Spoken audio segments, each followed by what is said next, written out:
man in my book. We were together. We did it together. And I think a lot of progress has been made. We've had some very good talks with Russia. We've had some very good talks with others, and we're trying to get the war ended with Russia and Ukraine. And I think we've come a long way in a short period of weeks. And the president's been very helpful also. And we're also talking about trade, various trade deals that we will be doing with France. And we'll be discussing a little bit further. Then we'll have a press conference later on. You can ask some questions. We'll be having a press conference in a little while. We're going to have lunch with the entire French staff, and we look forward to it. And again, the relationship's been very special with France and very special with this gentleman on my right. And we look forward to keeping that going for a long period of time. Thank you very much. Thank you. Thank you, Mr. President. Thank you. Thank you. No, thank you. I want to thank Mr. President for his hospitality. We had a good discussion this morning for the G7 here. Yeah. And for the third year of this war in Ukraine. And I think our common objective clearly is to build peace and a solid and long-standing peace. And this is what we will discuss, obviously, because I have great respect for the bravery and the resistance of Ukrainian people. And we do share the objective of peace, but we are very aware of the necessity to have guarantees and solid peace in order to stabilize the situation. I'm here as a friend because through centuries we've been friends, and we are personal friends, as you mentioned it, because we work very well together. And I think the US and France always stand on the same side, the right side, I would say, of history. Mm-hmm. And this is exactly what is at stake today. And this is a very important moment for Europe as well. And I'm here as well after discussions with all my colleagues to say that Europe is willing to step up, to be a stronger partner, to do more in defense and security for this continent, and as well to be a reliable partner and to be engaged on trade, economy, investment in a lot of topics. So I'm very excited by the discussion we will have, and obviously we will follow up. And I want to thank you again, Mr. President, for your presence for Notre-Dame de Paris. It meant a lot for French people, and I want to thank you for that. That's the cathedral, and they've done a fantastic job. The president's done a great job in bringing it back. That was a terrible thing, like, what, 5 years ago? Yeah. Watching that burn was a very horrible sight, and you've done a fantastic job in bringing it back, so I congratulate you. Thank you for being here. Thank you. Very much. Anybody want to ask a question or two? Is that a foolish question? Thank you, Mr. President. Ukrainians on the critical minerals deal. It looks like we're getting very close. The deal's being worked on, and we're, I think, getting very close to getting an agreement where we get our money back over a period of time. But it also gives us something where I think it's very beneficial to their economy, to them as a country. But, you know, we're in for $350 billion. How we got there, I don't know. But that's a lot of money, a lot of money invested, and we had nothing to show for it. And it was the Biden administration's fault. The Europeans are in for about $100 billion, and they do it as in the form of a loan. And the Europeans have been great on this issue. They understood it wasn't fair, and we were able to work something out. But with the Ukrainians, I think I can say that we're very close. Scott's around here someplace, and I think we can say that we're very, hi Scott, I think we're very close. Do you have something to say about that, Scott? We are very close. Good. 1 yard line. All right, good. Mr. President, Mr. President. What? would a mineral deal include a security guarantee for Ukraine? Well, it'll be, Europe is going to make sure that nothing happens. I don't think it's going to be much of a problem. I think once we settle, there's going to be no more war in Ukraine, and you're not going to have it's not going to be a very big problem. That's going to be the least of it. Mr. President, we're hearing from some Greek media reporting that the U.S. has agreed to shut down a military base in Greece that's been a logistical hub for NATO. That who shut down? That the U.S. has agreed to shut it down at the request of Turkey and Russia. Is that at all true? Marco, do you have anything to say about that?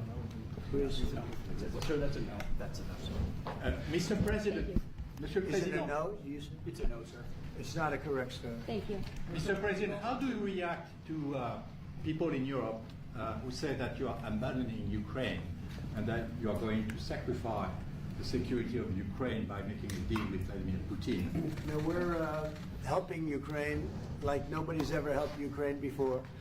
And I can say this, if I didn't become president, Ukraine would right now still be at a level where there would be no even thinking about a peace. And it was, it's a sad thing that this happened. This would have never happened, this war, if I were president. Zero chance. And it has happened. So my function is to get you out of the war, get them out of the war, let them live. It's a bloody war, it's a horrible war. Thousands of people are being killed a week. And I would say Russia, maybe 700,000 people. I think Ukraine probably a similar number. And that's not talking about the towns and the cities that have been blown up. That's talking about soldiers. This has been a horrible, bloody mess. And we're going to get it solved. We got to get it solved. And you know, we're not talking about America's soldiers, soldiers from this country. We're talking about Russia and Ukraine. But on a humanitarian basis, we have to get this very, very bloody, savage problem solved. And I will say this also, it could lead to World War III if it's not solved. You know, there'll be a point at which it's not going to stop at those two countries. Already there's such involvement from other countries. And it could really lead to a very big war, World War III. And we're not going to let that happen either. Would you support the idea to send European troops in Ukraine to back the ceasefire? European troops may go into Ukraine as peacemakers. So when the agreement is done, they can watch that everything's followed properly. I don't think that's going to be a problem. And a lot of the European countries, I think, I don't want to speak for France, but I know that the president's talked about doing that also. I think that'll be a very good day when we can go in as peacekeepers as opposed to what's going on right now with everybody being killed. Will they have U.S. backing, those troops going into Ukraine? Will they have U.S. backing from U.S. troops? Well, we're going to have a backing of some kind, and obviously the European countries are going to be involved. And I don't think you're going to need much backing. I think that's not going to be a problem. Once an agreement is signed, Russia's going to get back to its business, and Ukraine and Europe are going to get back to their business. I don't think it's going to be a problem. Mr. President, Can you talk about will you DOGE? meet with President Zelensky soon? What? Will you meet with President Zelensky soon? I will be meeting with President Zelensky. In fact, he may come in this week or next week to sign the agreement, and which would be nice. I'd love to meet him. Would meet at the Oval Office. So the agreement's being worked on now. They're very close to a final deal. It'll be a deal with rare earths and various other things, and he would like to come, as I understand it, here to sign it, and that would be great with me. I think they then have to get it approved by their council or whoever might approve it, but I'm sure that will happen. Monsieur Macron, Monsieur le Président Macron, est-ce que vous pouvez commenter ce qui a été dit par le Meeting with Président President Putin also, yes. I don't know when we speak. We're trying to get this thing worked out, but yeah, at some point I'll be meeting with President Putin too. Monsieur Macron, s'il vous plaît, est-ce que vous pouvez nous dire quelques mots en français?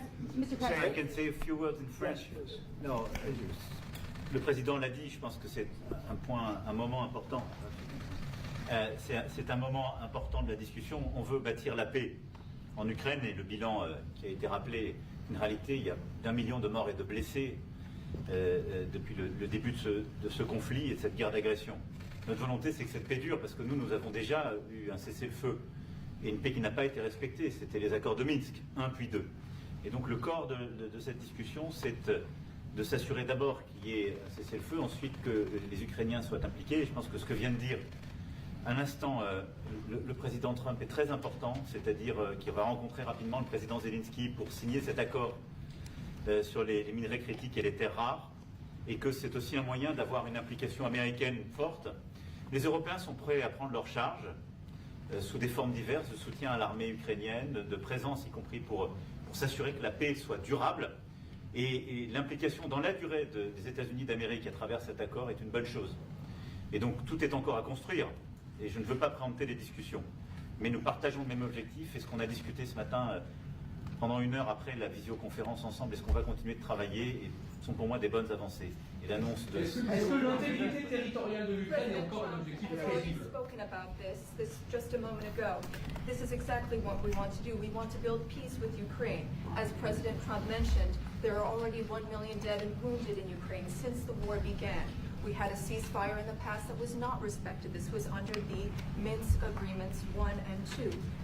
President Trump, as he said, will be meeting with President Zelensky to sign a deal on rare earths. And we are pleased to see this very strong American involvement. Europe, of course, also stands ready to support Ukraine in various ways, supporting its military. And we don't want to preempt any sort of discussions that are currently underway, but we do share the same objective of building this lasting peace. I just want to tell you a little story. So we were at the Eiffel Tower having dinner with your wonderful wife and with my wonderful wife, and we came out and he started speaking the French deal. And we didn't have an interpreter, and he was going on and on and on, and I was just nodding, yes, yes, yes. And he really sold me out, because I got back the next day and I read the papers. I said, that's not what we said. He's a smart customer, I will tell you that. Sure. How would you President, modify exactly what your we agreed. relationship? Mr. President, you called Zelensky a dictator. Would you use the same words regarding Putin? I don't use those words lightly. I think that we're going to see how it all works out. Let's see what happens. I think we have a chance of a really good settlement between various countries. And, you know, you're talking about Europe, and you're talking about Ukraine as part of that whole situation. The other side has a lot of support also. So let's see how it all works out. It might work out. Look, you can never make up lives. The one thing you can make up the money, but you can't make up the lives. A lot of lives lost. I think probably a lot more lives than people are talking about. It's been a rough war, but I think we're close to getting it solved. Question about Doge, sir. Do you think that Doge could benefit from more streamlined communications? There was that email telling employees to give 5 things that they've done last week. Agency heads then told people to ignore it, but You're Elon talking Musk... about the last email that was Yeah. sent, where he wanted to know what you did this week. You know why he wanted that, by the way? I thought it was great, because we have people that don't show up to work and nobody even knows if they work for the government. So by asking the question, tell us what you did this week, what he's doing is saying, are you actually working? And then if you don't answer, like you're sort of semi-fired or you're fired, because a lot of people are not answering because they don't even exist. They're trying to find, that's how badly various parts of our government were run by, and especially by this last group. So what they're doing is they're trying to find out who's working for the government. Are we paying other people that aren't working? And, you know, where's the money going? We have found hundreds of billions of dollars of fraud so far, and we've just started. We're actually going to Fort Knox to see if the gold is there, because maybe somebody stole the gold. Tons of gold. Some of the agencies... So I think it was actually, there was a lot of genius in sending it. We're trying to find out if people are working. And so we're sending a letter to people, please tell us what you did last week.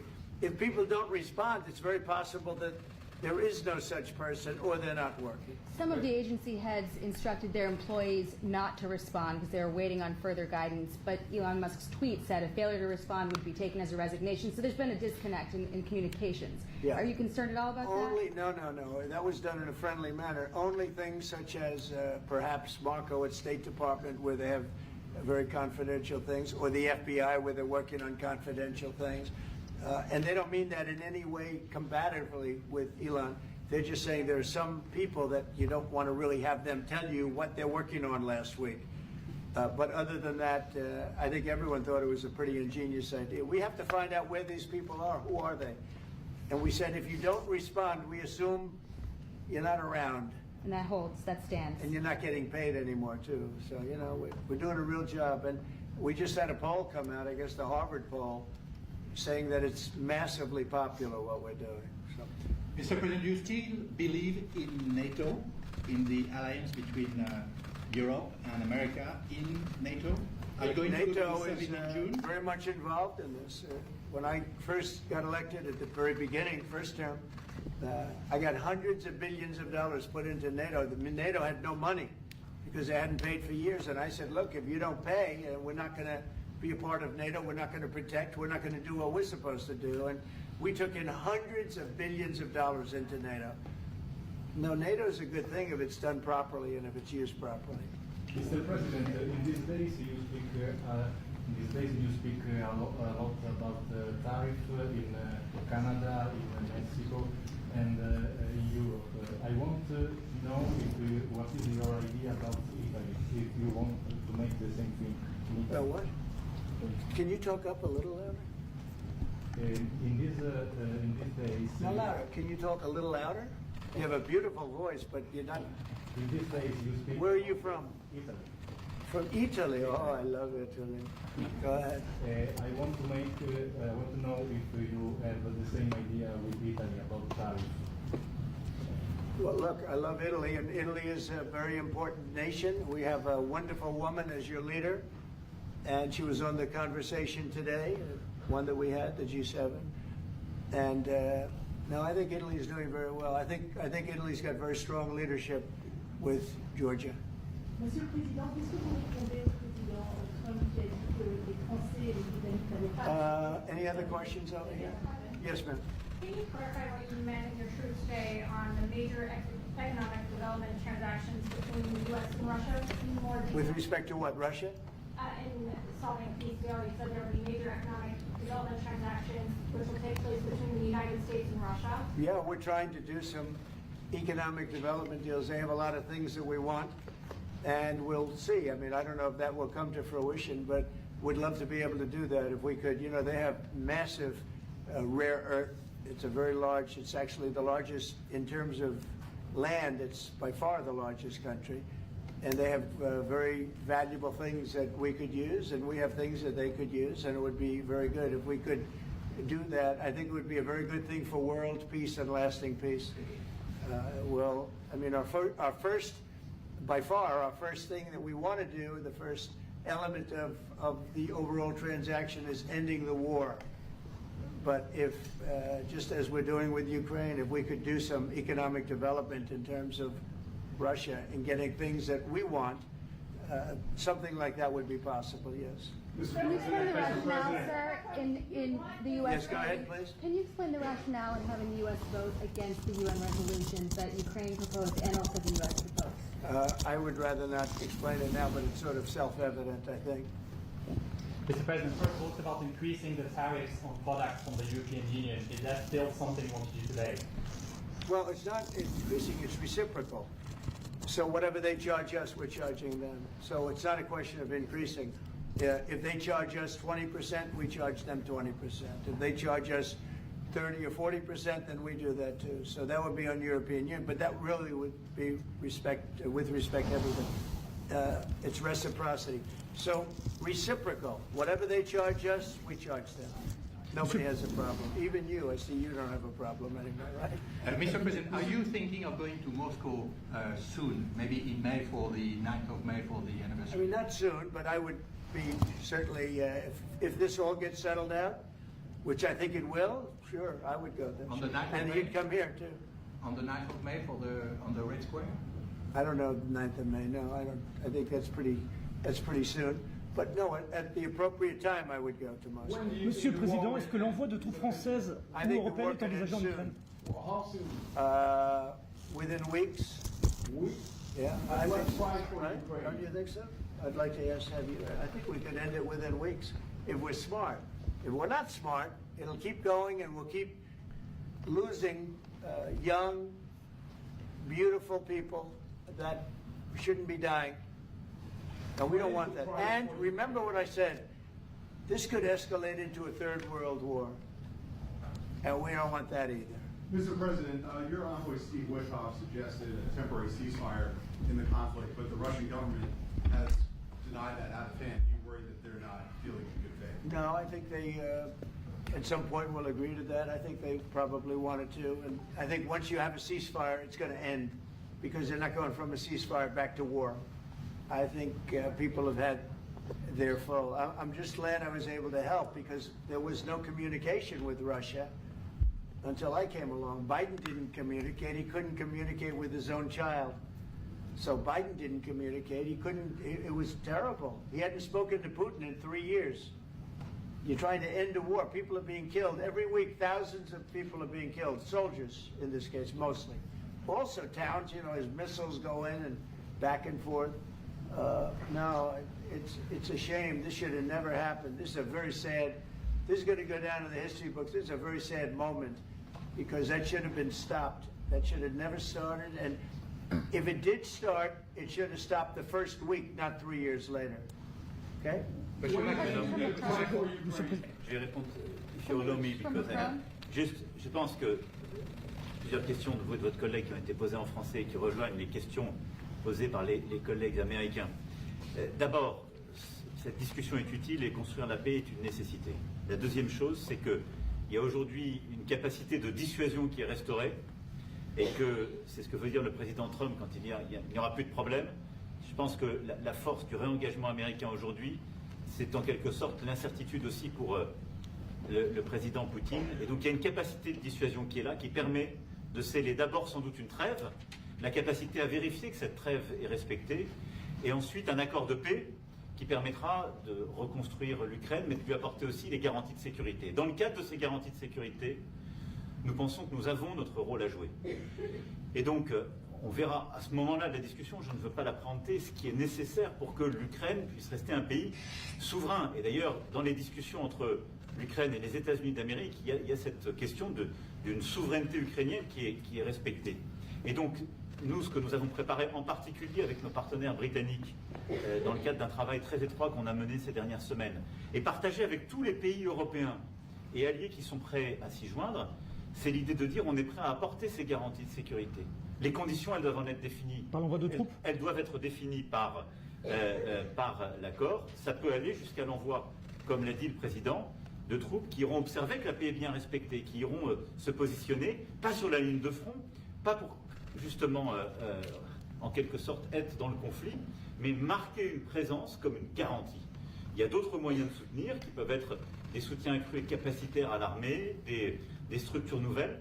Et je pense aussi que l'accord qui est discuté, le président l'a dit, la crédibilité américaine qui est mise dans ce moment, c'est aussi montrer que chacun est dans son rôle, mais que nous avons une unité, Européens et Américains, et donc avec une forme de garantie que les Américains prennent par la discussion sur les minerais critiques qui sont en train de finaliser. That is the most beautiful language. I have no idea what he's saying, but that is the most elegant, beautiful language. Go ahead, please. This is a question that was asked by several.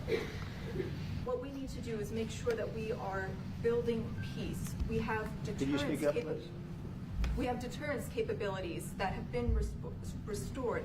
As President Trump said, there won't be any more problems. We've seen the U.S. re-engagement and the message that that sends to Mr. Putin.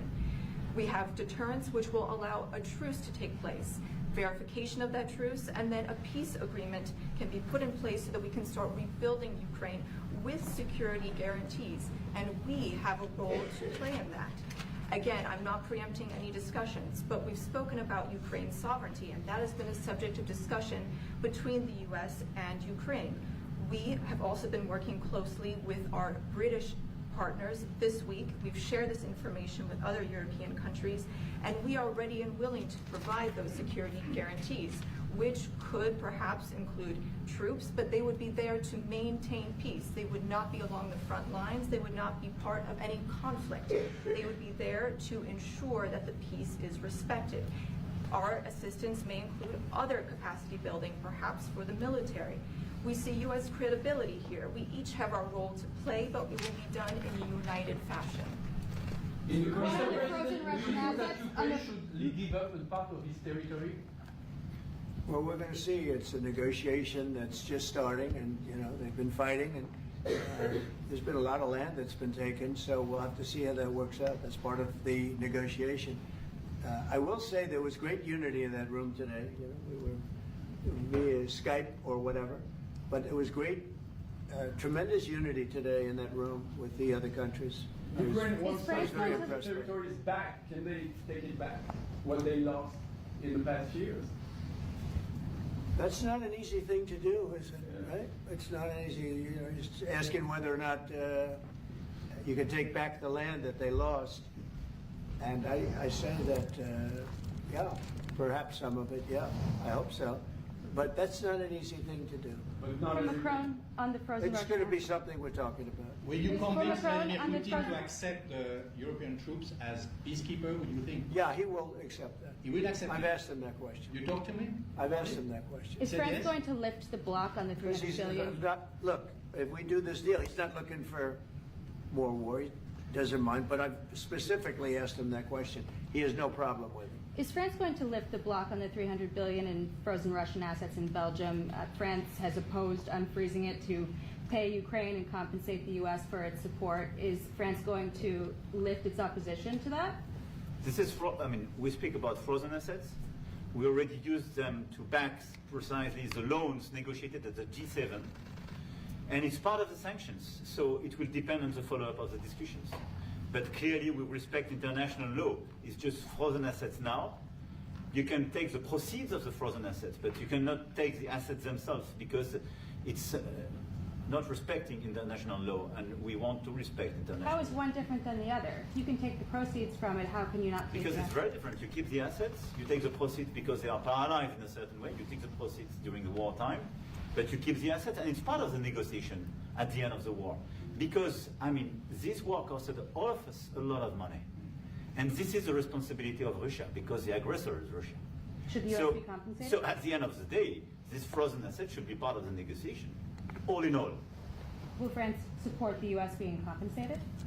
I support the idea to have Ukraine first being compensated, because they are the ones to have lose a lot of their fellow citizens and being destroyed by these attacks. Second, all of those who paid for could be compensated, but not by Ukraine, by Russia, because they were the one to aggress. Again, just so you understand, Europe is loaning the money to Ukraine. They get their money back. No, in fact, to be frank, we paid. We paid 60% of the total effort, and it was through, like the US, loans, guarantee, grants, and we provided real money, to be clear. Yeah. We have 230 billion frozen assets in Europe, Russian assets, but this is not as a collateral of a loan, because this is not our belonging. So they are frozen. If at the end of the day, in the negotiation we will have with Russia, they're ready to give it to us, super. It will be loan at the end of the day, and Russia will have paid for that. If you This is my believe wish. that, it's okay with me. Mr. President. But they get their money back, we don't, and now we do. But, you know, that's We will only fight fair. both. Mr. President, should be the one that pays everybody back. Are they the aggressors? Well, we're negotiating everything, and everything's on the table, and we'll see if we can get some land back, and we'll see about a lot of different things. And we're going to be making a little speech and say a few words in a little while. We're going to have another meeting, a luncheon meeting, and we'll see you in about 2 hours. Okay? Thank you very much, everyone. Thank you, Fred. Thank you, Fred. Moving out. Let's go, let's go. Moving out, cameras are out Thank the you door. very much. Thank you. Thanks, guys. All right, headed out this door right here, right here. We're moving out. Thank you, sir. It's good to see you. You guys? Right Thank here. you, Mr. President. Good to see you, sir. Cameras, out the door. Thank you. Out the door. Thank you. Moving out. Let's move. Moving out. Thank you. Thank you. Thank you. Thanks, Thank you. guys. Straight out. Thank you. Thank you.